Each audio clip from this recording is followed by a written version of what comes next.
바쁜 아침 오늘장 관전 포인트 핵심만 짚어보겠습니다. 오늘 우리 시장을 움직일 모멘텀들입니다. 주말에는요, 글로벌 투자 심리가 급반전됐습니다. 미국 증시 강세로 마감을 했고요. 가상자산, 비트코인을 비롯한 가상자산 시장도 안정이 된 가운데 야간 선물은 4.3% 강세 마감. 오늘 우리 시장 상승 출발일 가능성이 높습니다. 업종단에서는요, 보시듯이 젠스랑 엔비디아 CEO의 발언과 함께 필라델피아 반도체 지수는 5.7% 상승불, 미국에서 고밸류 종목들이 강세를 보였던 가운데 가상자산과 관련해서는 빗썸, 가상자산 거래소죠. 빗썸과 관련해서 비트코인 오지급 사고가 있었습니다. 삼성증권, 유령증권 사태와도 좀 비교가 되고 있는데요. 이혁원 금융위원장, 모든 코인 거래소가 내부 통제 점검을 실시해야 한다고 발언을 했으며 금융사에 준하는 통제를 추진한다고 밝히기도 했습니다. 빗썸 관련주, 더 나아가서 다른 가상자산 거래소 관련주에 미칠 영향 오늘장 주시해 보시죠. 자, 오늘 지수 분위기는요, 지난주 금요일과 사뭇 다를 가능성이 있습니다. 그 중심에는 반도체가 있기에 반도체 이야기로 좀 출발을 해볼까 하는데요. 지난주 우리 시장의 변동성, 그 배경에는 외국인의 대규모 매도세가 있습니다. 보시듯이 지난주 외국인들은 코스피를 10조 원 넘게 매도를 합니다. 대부분 이 매도세는 전기전자 업종에 집중이 되어 있고요. 삼성전자는 무려 4조 7천억 원, SK하이닉스는 5조 원가량 덜어냅니다. 상승 이후에 보이시듯이 이 두 종목의 덜어내기 기조가 뚜렷했던 건데 참 투자가 어려운 게 이게 같은 이슈도 아와 어가 다르게 해석될 수가 있기 때문이죠. 지난주 실적을 발표한 빅테크 기업들의 실적을 좀 정리를 해보면 한 가지 보이는 뚜렷한 특징, 바로 이 자본 지출, 케이펙스 증가입니다. AI 경쟁에 있어서 뒤처질 수 없다는 이 심리와 명제가 대규모 지출, 데이터 센터, AI 투자로 이어지고 있는 건데요. 지난주에는 구글과 아마존이 실적을 발표한 가운데 보시듯이 이 두 기업의 케이펙스 올해 자본 지출 전망, 전년 대비 각각 60% 그리고 97% 늘어났습니다. 단순하게 규모만 좀 비교를 해보면 빅테크 4사, 아마존, 알파벳, 메타, 마이크로소프트는요, 올해 6,650억 달러, 우리 돈으로는 982조 원을 투자를 한다고 합니다. 한국 정부 예산보다 더 많은 규모를 투자에 쓴다고 하니 수익성에 민감해진 시장 입장에서는 우려감으로 이어진 겁니다. 여기에요, 학살이라는 격한 단어로도 좀 비유가 된 엔트로픽으로 촉발된 서비스형 소프트웨어 사스의 변동성도 투자 심리에 지난주에는 영향을 줬죠. 주말에는요, 다만 분위기 반전의 신호가 등장합니다. 젠스랑 엔비디아 CEO의 CNBC 발언 함께 확인을 해보시면요. 보이시듯이 6,600억 달러 규모의 AI 설비 투자는 지속이 가능하다라고 강조를 하고요.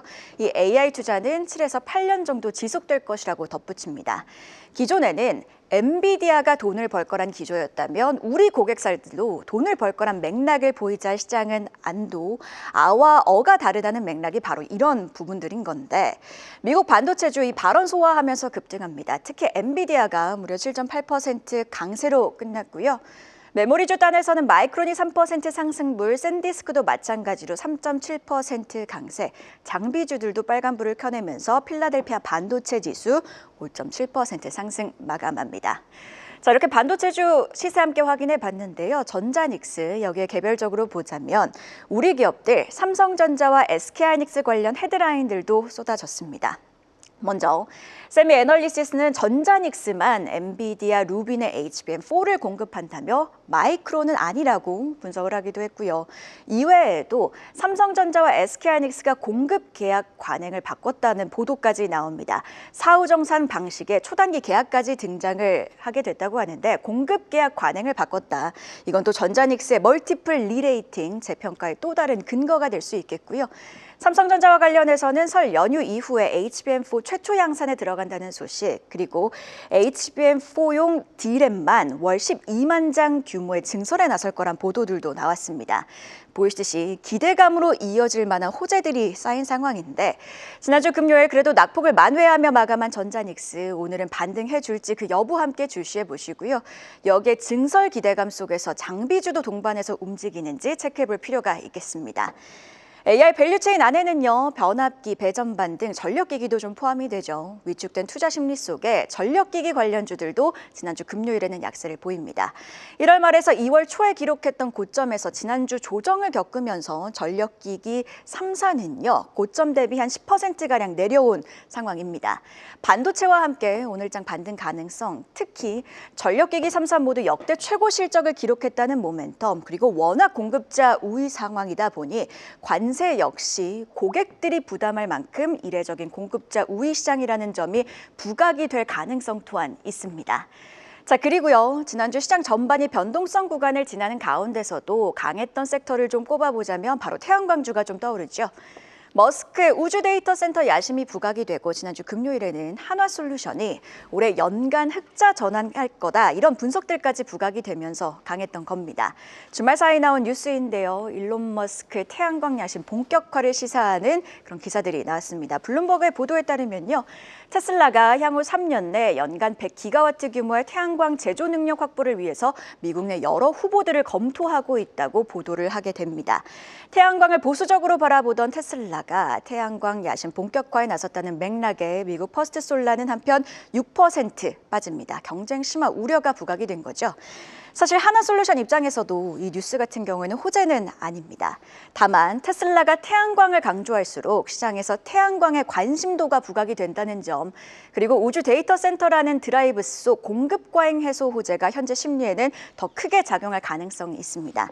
지난번 이 시간 짚어드렸던 것처럼 증권가에서도 당장 테슬라가 기술적 한계 등으로 한화솔루션에 직접적인 위협이 되지는 않을 것이라고 보고 있기도 합니다. 자, 그리고 또 한 가지, 앞으로 우주 태양광 테마와 함께 부각이 될 키워드는 바로 좀 어렵습니다만 페로브스카이트입니다. 이 역시 앵커 브리핑에서 미리 좀 언급을 해드린 적이 있는데요. 우주용 태양광 자체는 무게, 면적당 효율, 접힘, 방사성 내성, 강도 혹은 복구 능력, 여기에 텐덤 시너지를 발생시키는 파장 영역대가 중요한데, 페로브스카이트는 모든 능력이 뛰어나기에 현재 우주 태양광 관련주 안에서도 부각이 되고 있습니다. 국내 기업들도 이미 이를 선점해서 개발에 나서고 있습니다. 관련해서 KB증권은 한화솔루션 유니테스트, HC현대에너지솔루션과 한국전력 순서로 밸류체인 선호도를 좀 강조를 하기도 했고요. 코롱인더스트리 HS 효성첨선 소대와 같은 우주 태양광 소재에도 기회가 있다고 봤습니다. 뿐만 아니라 선익시스템도 이 페로브스카이트 장비주로 좀 부각이 되고 있죠. 우주 태양광 투자의 키워드, 페로브스카이트가 어떻게 보면 광범위한 우주 태양광 테마의 옥석의 키워드가 될 가능성, 투자에 있어서 함께 기억해 보시죠. 마지막으로 당장 오늘 우리 증시 분위기 전체에 영향을 줄 가능성은 좀 적을 수 있겠지만 일본 중의원 선거 결과도 좀 짚어봐야겠죠. 일본 NHK의 출구조사 결과에 따르면 일본 집권 자민당은 전체 중의원 의석 3분의 2도 넘긴 슈퍼 과반을 확보하게 됐습니다.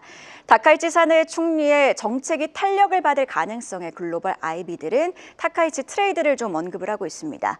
JP모건은요, 확장적 재정정책 기조에 엔화가 약세를 보일 가능성, 우리 입장에서는 엔화와의 동조화 속에서 원화 가치가 하방 압력을 받을 가능성도 있다는 뜻이겠죠. 여기에 엔화 약세 기조가 좀 재확인되면서 당분간 엔캐리 트레이드의 급격한 청산 우려는 다소 누그러졌다는 점, 이 점은 글로벌 시장 입장에선 호재가 될 수 있겠습니다.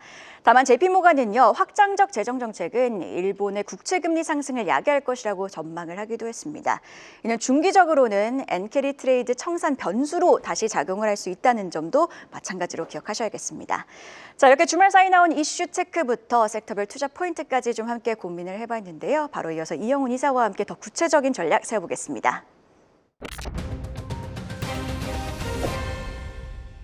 5,300선 돌파 이후 우리 시장 급격한 변동성을 보이고 있습니다. 이번 주 전략도 뉴스 통해서 현명하게 세워보도록 할 텐데요. 오늘은 이영훈 IM증권 서울금융센터 이사와 함께합니다. 어서 오세요. 네, 안녕하십니까. 이사님, 지난주 같은 경우에는 우리 증시 엄청난 변동성을 보였습니다. 주간 코스피 지수를 보면 지금 지난주 장중 저점이 4,934선이고 고점 같은 경우에는 5,371선까지 반등을 합니다.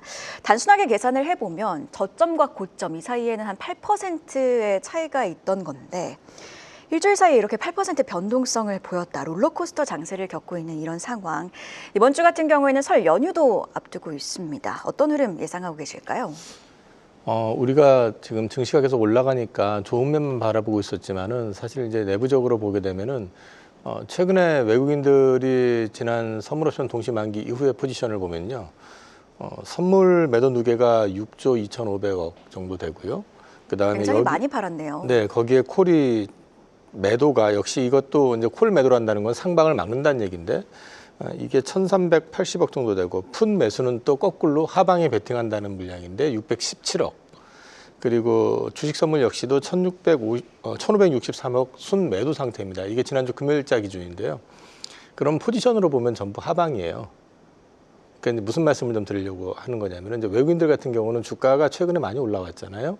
거기에다가 미국의 빅테크가 실적 발표를 하는데 주가가 실적 발표하고 나서 상방보다는 주로 이제 세로네 형태가 많이 나왔었다고 본다면은 우리나라 지금 증시를 이끌어가고 있는 대표적인 주자가 결국은 삼성전자하고 하이닉스인데 그쪽 역시도 좀 조정을 받지 않겠냐라고 이제 외국인들은 예단을 했던 것 같습니다. 그래서 지금 패턴을 보면 작년 11월 달 외국인 포지션하고 많이 비슷합니다.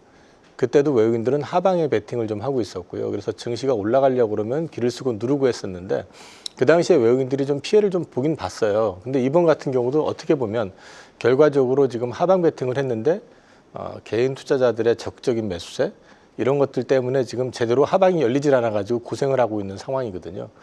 사실 이제 어떻게 전망을 해야 될 것이냐, 결국엔 또 외국인들이 어떻게 대응하느냐에 달려 있는 것 같아요. 그러니까 개인 투자자들이 그렇다고 해서 지금 다시 주가가 급등해서 신고가 근처 간다고 그 시점부터 적극적으로 덤빌 것 같지는 않거든요. 지금 봐서는 좀 싸게 사고 싶은 욕망들이 지금 되게 강하게 보이는 게 주가가 하방으로 강하게 내려올 때는 외국 개인 투자자들이 적극적으로 사는 반면에 상방으로 강하게 올라갈 때는 그렇게 적극적으로 사지는 않고 있습니다. 그래서 어쩌면은 이번 주간에는 또 결국은 외국인들 수급에 의해 가지고 증시가 좀 움직일 거라는 걸 전망을 놓고 얘기하면은 약간 상방은 좀 막히지 않을까 하는 생각이 좀 들고요. 그리고 또 하방의 리스크도 그렇게 커 보이지는 않는 게 아직까지는 개인 투자자들이 자금적 여력이 좀 넉넉해 보이는 상황이기 때문에 그리고 워낙에 실적에 대한 기대감이 크기 때문에 하방의 리스크도 그렇게 커 보이지 않는 좀 제한된 움직임이 되지 않을까 싶습니다. 사실 지금 이번 주 전망만 좀 여쭤봤는데 딱 한 가지 방금 들어왔던 키워드가 작년 11월과 좀 비슷한 양상이라고 강조를 해주셨어요. 이때 좀 기억을 더듬어 보면 시장의 변수가 됐던 게 연준의 금리 정책 불확실성이었거든요. 지금 같은 경우에는 지금 새로운 연준 의장 관련해서 도대체 이 사람의 기조는 무엇인가 이런 의구심들이 시장에 들고 있는 상황인데 만약에 그렇다면 케빈 워시와 관련된 입장이 좀 명확해지면 외국인들도 다시 우리 시장으로 유입이 될 가능성이 있다는 걸까요? 지금 워시를 보면서 고민하고 있는 거는 케빈 워시는 금리에 대해서는 인하론자예요. 사실은 금리는 인하해도 괜찮다. 그 이유는 AI를 통해 가지고 생산혁명이 일어나기 때문에 소위 말해서 물가에 대한 부담 크지 않을 거다. 대신에 시중의 유동성이 너무 많다. 근데 그 유동성이 어디에 흘러가 있냐면은 실물 경제에 흘러가 있었으면 별 문제가 안 되는데 그게 금융시장을 중심으로만 돌고 있기 때문에 이게 가끔 가다 보면은 이제 소위 말해서 버블을 만드는 원인이 되고 있다라는 얘기죠.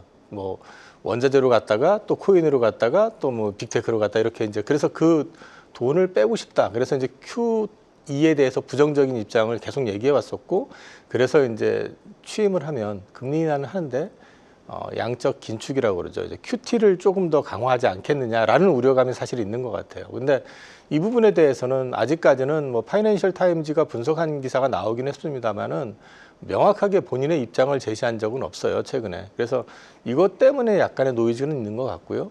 근데 이제 이 부분이 어떻게 만약에 이제 뭐 구체적으로 그걸 제시를 할지 모르겠지만은 결국 청문회 등을 통해 가지고 그 사람의 입장이나 이런 것들이 나오면 그 이후에 어떤 방향성을 좀 모색하지 않을까? 그 정도로 일단 봐야 될 것 같습니다. 청문회 일정상으로는 한 3월이 거론되고 있던데 계속해서 주시해 보도록 하겠습니다. 자, 그리고 지난주 좀 복기를 해보면 빅테크 실적 발표 이후에 대규모 자본 지출, 그러니까 케이펙스 투자가 키워드로 떠올랐습니다. 빅테크 4사의 자본 지출, 올해 전망을 좀 비교를 해보니까 뭐 아마존은 2천억 달러를 투자를 하겠다고 했고 또 4기업을 모두 더하면 총합 6,600억 달러가 넘습니다. 우리 돈으로 환산해보면 982조 원이고 일부 기사를 보니까 한국 정부 예산보다 많다, 뭐 이런 분석까지 나오고 있습니다. 우리나라 기업들, 사실 지난주에 계속해서 강조를 해드리긴 했는데 우리나라 기업들은 인프라 기업이다 보니 이 수혜를 정말 온전히 다 받아갈 수 있지 않을까 싶기도 한데 이 부분에 대한 시각 어떻게 보고 계실까요? 그냥 이론적으로 보면은 투자가 늘어나면 당연히 수혜를 받을 수밖에 없는 건데 이제 시장이 우려하고 있는 거는 이게 연속성이 있겠느냐, 지속 가능하냐, 이제 그걸 우려하는 것 같아요. 그래서 사실 저 가운데서 지금 재무 여력이 좀 탄탄한 뭐 알파벳 같은 경우 이제 그 나왔는데도 세론 비슷하게 나왔었잖아요. 그리고 좀 분위기 그러면은 아마존에서는 좀 알아서 자기들이 비중 조절을 좀 하든지 발표를 좀 보수적으로 해도 되는데 눈치 없이 또 니네가 그렇게 나가면 나도 2배 할 거야 하는 바람에 그게 또 시장에 충격을 줬던 거잖아요. 그러니까 경쟁이 좀 심하다 보니 네. 너도 나도 그랬던 것 같아요. 그런 부분들은 근데 사실은 이해할 수밖에 없는 게 지금 현재 저들의 입장에서는 시장에서 돈을 얼마를 벌 것이냐의 문제가 아니라 미래 AI 시대의 도래에 맞춰 가지고 자기네들이 과연 생존이 가능하냐, 시장의 주도권을 질 수 있느냐에 대해 포커싱을 하고 있기 때문에 여력이 된다라고 하면 어떤 식이든 따라갈 수밖에 없다라는 거죠. 그래서 자꾸 이제 언론에서 또는 시장에서는 야 저렇게 투자해놓고 언제 돈을 그만큼 회수할 수 있지, 돈 벌 수 있어라는 걸 의심하지만 결국 지나고 나서 보면은 시장을 주도하는 자가 다 가져갑니다. 그게 IT 버블 때도 그랬었고 그랬었기 때문에 이번에도 역시 그 부분에 대한 한편에는 기대감이지만 한편에는 우려감이 교차하고 있는 상황이거든요. 근데 우리나라 입장에서는 어찌됐든 제가 판단할 때는 지금 당장에 저게 언제 끝나지를 고민하는 게 아니라 승자가 결정나기 전까지는 그래도 유효한 거 아니냐. 다만 이제 시장의 센티가 그런 측면에서 좀 눌리고 있다. 그 정도 보시면 될 것 같습니다. 승자가 아직 결정되지 않았다. 이 발언 같은 경우는 지난주에도 강조를 해주셨던 것 같아요. 다만 여기서 좀 고민이 되는 게 삼성전자랑 SK하이닉스 미국발 이슈 속에서 급등락을 좀 반복을 하고 있거든요. 투자자 입장에서는 어떤 기조를 가지고 투자를 이어나가야 될까요? 지금 같은 장에서 빅테크의 연속적인 투자에 대한 우려감이 표출이 된다고 그러면 당연히 센티상으로 아무리 실적이 좋다고 해도 그게 연속적으로 올라가긴 쉽지 않겠죠. 그러면은 우리 입장에서는 이것이 그러면 여기서 끝날 것인가를 생각해 봐야 됩니다. 그럼 AI 사이클이 여기서 중도에 멈춰버리고 여기까지만 하고 쉬자라고 갈 수 있겠냐는 거죠. 이번 AI 사이클은 중국도 연계가 될 수밖에 없어요. 중국과의 패권 경쟁이 될 수 있고요. 그다음에 또 말씀을 드렸었지만 소버린 AI하고 또 연결될 수 있습니다. 그래서 개인적으로는 이어질 거긴 한데 이런 어떤 센티적인 노이즈 때문에 흔들린다고 하면은 고점에서 굳이 살 이유가 있을까요? 좀 조정 받을 때마다 조금씩 담아놓으시는 건 나쁘지 않을 것 같습니다. 네, 이렇게 전반적인 빅테크 자본 지출에 대한 이야기 그리고 삼성전자, SK하이닉스 투자 전략 이어봤는데요. 그리고 지난주에 또 노이즈가 됐던 게 이 AI 소프트웨어와 관련된 내용들입니다. 지금 엔트로픽발 클로드, 그러니까 에이전트 등장으로 인해서 소프트웨어 기업들이 필요가 없을 것이다. 이런 말들이 나오면서 뭐 사스의 몰락, 사스의 학살 이런 단어들까지 등장을 했습니다. AI 전략 어떻게 가져가야 될까요? 결국에는 하드웨어 기업만 지금은 봐야 되는 시점일까요? 우리 입장에선 편한 거 보는 게 제일 무난하겠죠. 쇼티지가 나 있는 쪽 보는 게 제일 무난할 거고. 근데 이제 이 부분에 있어서 저도 조금 충격 아닌 충격을 받았던 게 이제 AI가 그동안에는 우리가 지시하는 것만 했었잖아요.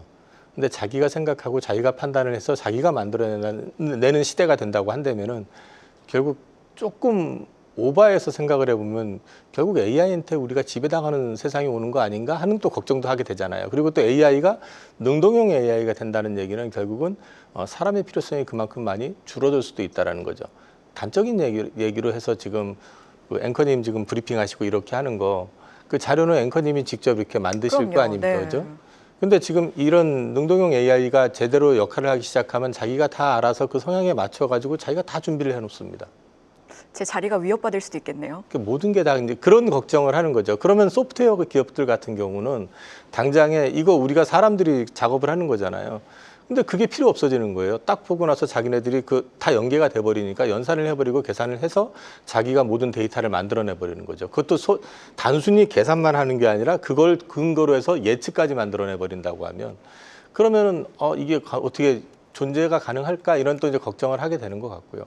근데 이제 이 부분에 있어서는 저는 어떻게 생각을 하냐면은 아직은 좀 지나가야 되는 과정의 하나일 것이다. 뭐 당장에 그런다고 이런 회사들이 다 망할 것이냐 그러지 않을 거고 그 회사들도 또 적응을 위해서 몸부림을 치게 되면 결국 그 과정에서 어떤 그 AI하고도 결합이 된 어떤 상품을 통해서 살아남는 게 생길 거고요. 저는 작년에도 이맘때 그랬었는데 이번에도 또 비슷한 패턴이 나오는 거 아니냐. 그래서 딥시크 때하고 비슷한 어떤 흐름으로 일단 보고 있고 이게 조금 확산이 되다 보니까 소프트웨어 기업들이 망하니까 결과적으로 그렇게 된다고 하면은 AI 데이터 센터를 이용하는 고객들이 다 없어지게 될 거고, 그럼 투자가 감소하게 될 거고, 이런 식으로 확장이 되고 있는 거거든요. 근데 그건 좀 오반 것 같고, 지금은 계속 말씀드리지만 AI의 진화 단계에서 이제 시작점이고, 이제 아직까지 불꽃 튀기는 경쟁에 돌입한 정도이기 때문에 그 부분에 대해서 너무 과민 반응하실 필요는 없을 것 같습니다. 능동형 AI 언급해 주셨는데 지난주에 보니까 이 몰트북이라고 AI들의 SNS도 굉장히 뜨거웠던 것 같습니다. 정말 이 AI 그리고 AGI가 어떻게 또 계속해서 발전해 나가는지 지켜보도록 하겠습니다. 그리고 앞서서 잠깐 삼성전자랑 SK하이닉스 이야기를 했는데 삼성전자 개별적으로 봤을 때는 설 연휴 이후에 HBM4 최초 양산에 들어간다는 소식이 있었습니다. 모든 전문가분께 좀 여쭤보면 삼성전자랑 SK하이닉스 둘 중에 뭐가 낫습니까? 이렇게 질문을 드리면 그런 건 고민할 때가 아니다라는 답변을 항상 주셨는데 비슷한 질문 드려야 될 것 같습니다. 투자 매력도는 어떤 기업이 더 높습니까? 전 그거 질문 받을 때마다 좀 이해가 안 되는 게 SK하이닉스도 한국 기업이에요. 그렇죠. 약간 좀 삼성전자 편애가 좀 있는 것 같아요. 지금 가만히 보면은. 그러니까 이제 이 말씀을 드리는 거는 삼성전자 같은 경우는 재료가 많습니다. 밸류에이션은 상대적으로 하이닉스보다 비싸지만은 방금 말씀하셨던 HBM4 시장을 조기 진입할 수 있다. 이것만 가지고도 재료가 됩니다. 작년에 3 시장 끝까지 진입 못하고 11월에 퀄 테스트 겨우 통과했잖아요. 애태웠죠, 투자자들. 그렇죠.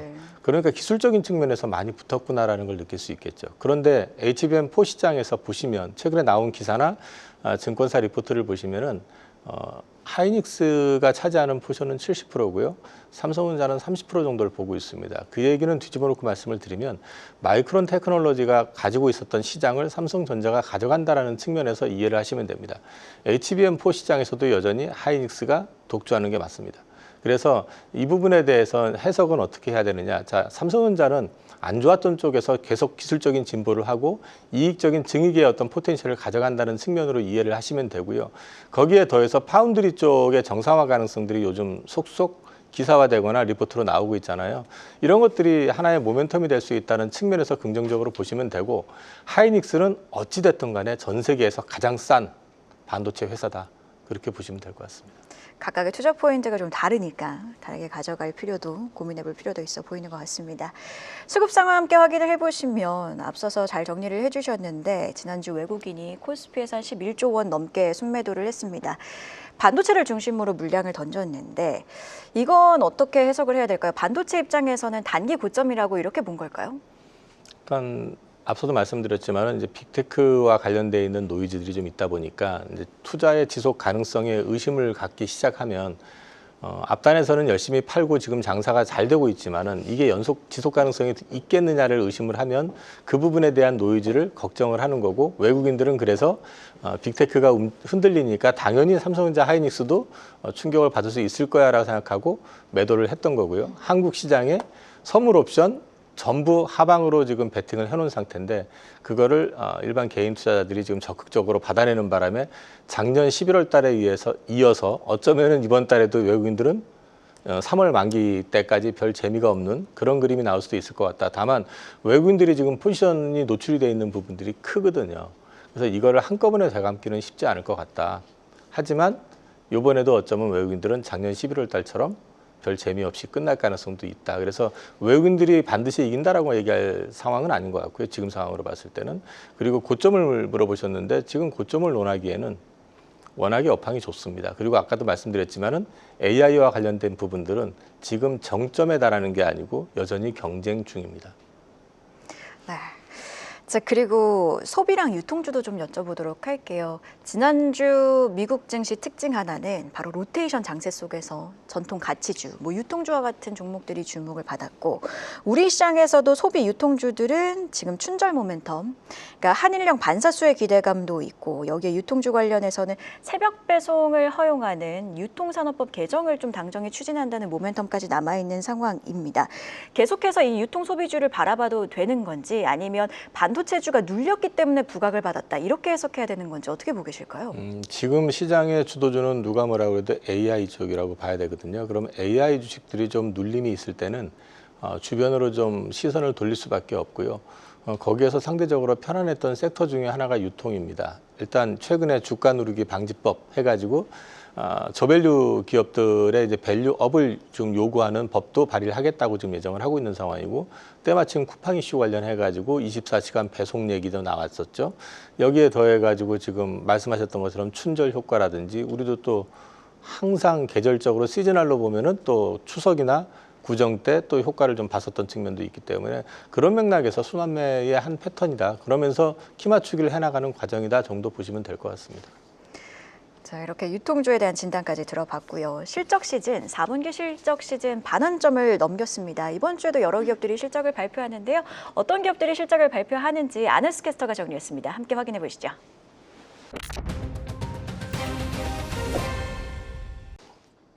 네, 이번 주는 국내 증시의 향방을 결정지을 주요 기업들의 실적 발표가 줄지어 예정되어 있습니다. 방산부터 게임, 엔터테인먼트까지 산업별 리딩 기업들의 성적표가 공개되는데요. 이번 주 실적 캘린더 지금 바로 확인해 보겠습니다. 오늘부터 굵직한 기업들이 포문을 엽니다. 최근 수주 잭팟을 이어가고 있는 하나 에어로스페이스와 HD현대중공업이 실적을 발표합니다. 또한 게임 대장주 하나인 크래프톤과 유통식품업계의 신세계, CJ제일제당, 그리고 금융권의 미래에셋증권까지 다양한 업종의 성적표가 공개됩니다. 또 10일 화요일에는 전통의 IT 통신 강자들이 나섭니다. 국내 대표 게임사 NC소프트와 통신공룡 KT가 실적을 발표하고요. 지주사인 두산과 원자재 시장의 핵심인 고려아연의 발표도 예정되어 있습니다. 다음 날인 수요일엔 협동로봇 시장을 이끄는 두산로보틱스와 시프트업이 실적을 공개합니다. SM과 현대백화점, 그리고 두산에너빌리티와 한국금융지주의 발표도 이어집니다. 목요일엔 카카오와 하이브라는 거대 플랫폼과 엔터기업의 실적은 물론 펄어비스와 NHN 등 주요 게임 및 스트리밍 기업들의 실적이 쏟아집니다. 각 기업의 신작 모멘텀과 플랫폼 성장성을 확인할 주요 분기점이 될 것으로 보입니다. 이렇게 이번 주 실적 일정 확인해봤습니다. 어떤 기업들이 이번 주 실적을 발표하는지 함께 확인해 보셨는데요. 하나 에어로스페이스부터 NC소프트, KT, 고려아연 등등 아직 실적을 발표할 기업들이 굉장히 많습니다. 시장 기대감이 좀 몰리고 있는 기업은 어디인지, 그리고 이 발표 기업들 중에서는 어떤 기업 개인적으로 눈여겨보고 계신지도 궁금하네요. 이런 말씀드리면 좀 조심스러운데요. 우리나라 어닝 시즌의 클라이막스는 지나갔다고 저는 보고 있습니다.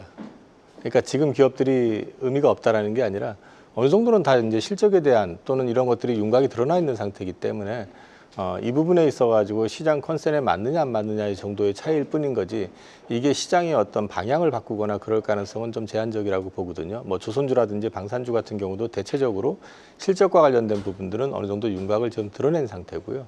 그래서 이제 그런 부분들 쪽보다는 이제 지금부터는 사실은 수급적인 측면하고, 그리고 또 한 가지는 이번에 이제 구정 연휴가 또 어쨌든 있으니까 전에 이제 주식을 더 늘려야 될 것이냐, 아니면은 줄여야 될 것이냐, 아니면 현상 유지해야 될 것이냐에 대한 아마 이번 주는 아마 그게 더 고민이 되지 않을까 싶습니다. 개인적으로는 지난 25년 추석 때만 하더라도 저 같은 경우는 애지간해서는 포무에 걸리질 않는데, 그 당시에는 저는 정말 고민을 했었던 거 하나가, 제가 업계 들어오고 나서 거의 처음이었던 것 같은데 삼성전자를 더 담아야 돼 말아야 될 고민을 했었습니다. 그때 한 5만 원 그때였을까요? 아닙니다. 그 주가 많이 올랐었는데도 그랬었어요. 9만 원대였던 걸로 기억하는데요.